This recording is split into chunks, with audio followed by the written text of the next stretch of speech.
Please, just let the kids sleep here tonight. Those were the last words I said before my own father looked me in the eyes and closed the door. Behind me stood my 3 children, carrying backpacks instead of pillows, too scared to ask where we were going next. Inside the house, my brother laughed. My sister said I had ruined my own life. No one came after us. That night, we slept in a rundown motel with $3 left after paying for the room. As my children fell asleep hungry, I made one silent promise. The next time my family saw us, they would never recognize the life we'd built without them.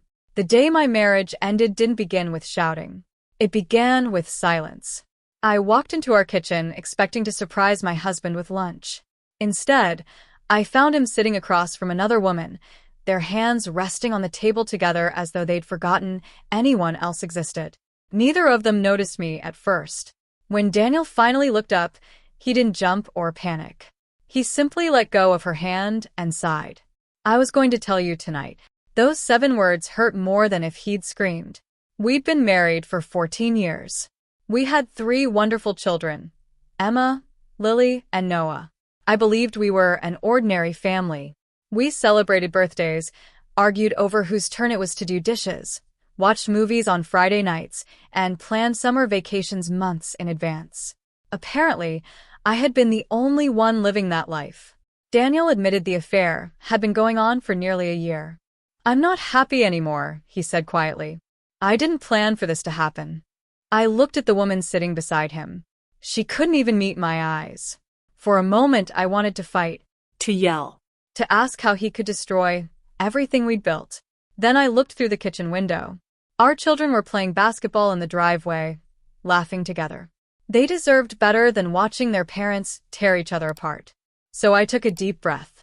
"I'll leave," I said. Daniel blinked, almost surprised. "That's it. There's nothing left to argue about." Within an hour, I packed clothes into 3 backpacks and stuffed the rest into black garbage bags. The children asked questions. I told them only what they needed to know. "We're going somewhere safe." No one cried. I think we were all too shocked. As I drove away, I realized I had nowhere to go except the house where I'd grown up. My parents had always told me family comes first. I believed them. 40 minutes later, I pulled into their driveway.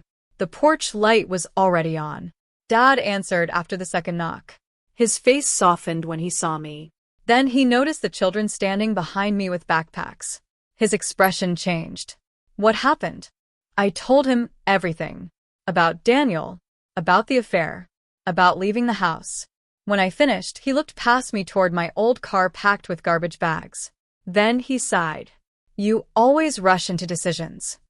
"I just need a place for a few days," I whispered. Before he could answer, my brother walked into the hallway. "We don't have room," he said flatly. My sister appeared behind him. "Maybe if you hadn't walked out so quickly, you could have worked things out." I stared at my mother.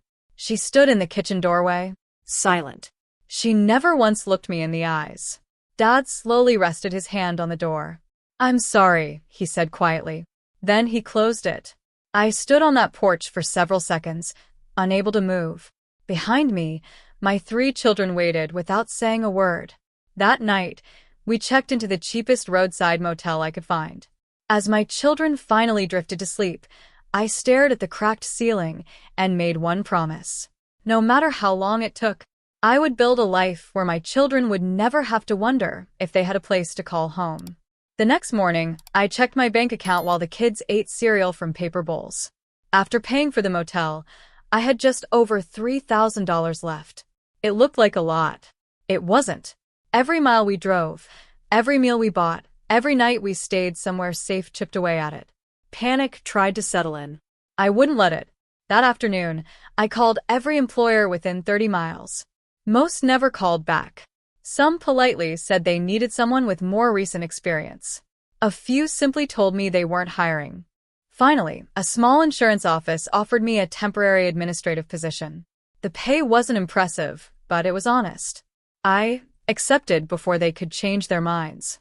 Life quickly became a routine built on determination instead of comfort. I woke up before sunrise, packed school lunches, dropped the kids off, worked 8 hours, picked them up, cooked simple dinners.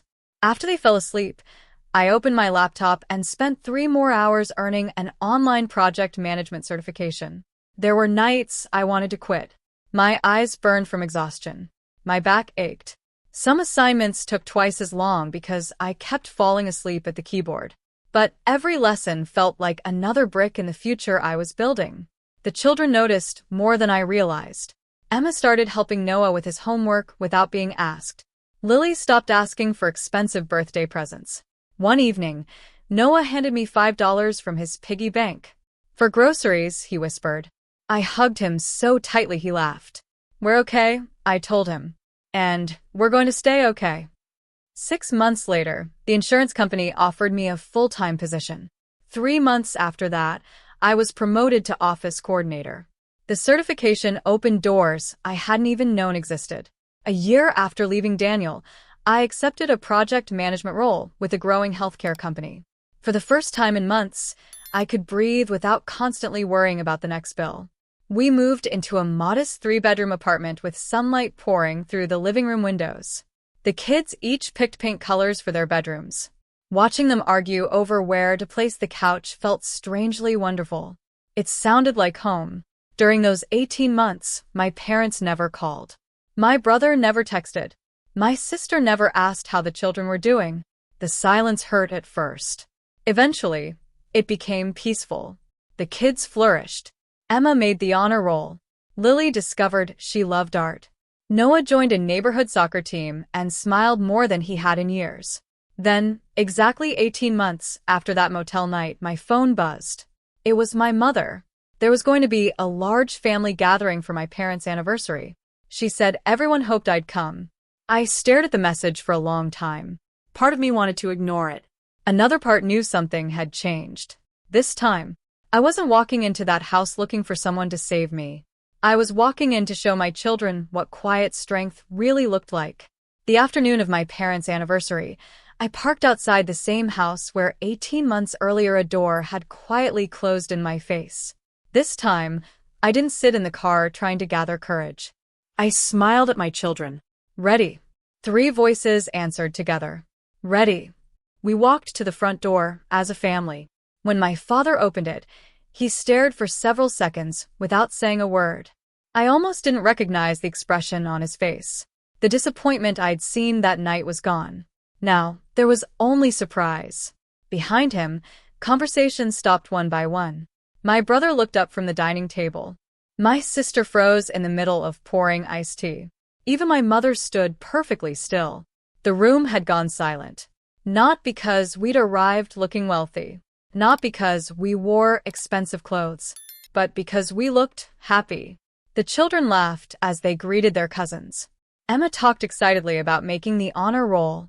Lily proudly carried a sketchbook filled with drawings she created. Noah couldn't stop talking about his soccer team. Their smiles filled the room in a way no words ever could.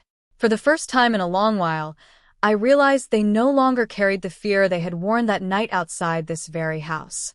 After dinner, my brother quietly approached me. "I owe you an apology," he admitted. "I judged you without understanding what you were going through." A few minutes later, my sister joined us. "I thought you were acting on emotion," she said softly. "I never imagined how strong you'd have to be." I thanked them, not because their words erased the past, but because taking responsibility takes courage. Then my father slowly walked toward me. His hands trembled slightly.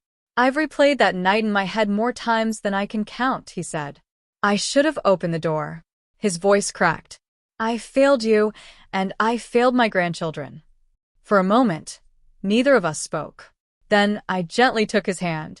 "I've forgiven you," I said honestly. "But forgiveness doesn't erase what happened." He nodded with tears in his eyes. "I understand." And for the first time, I believed he truly did.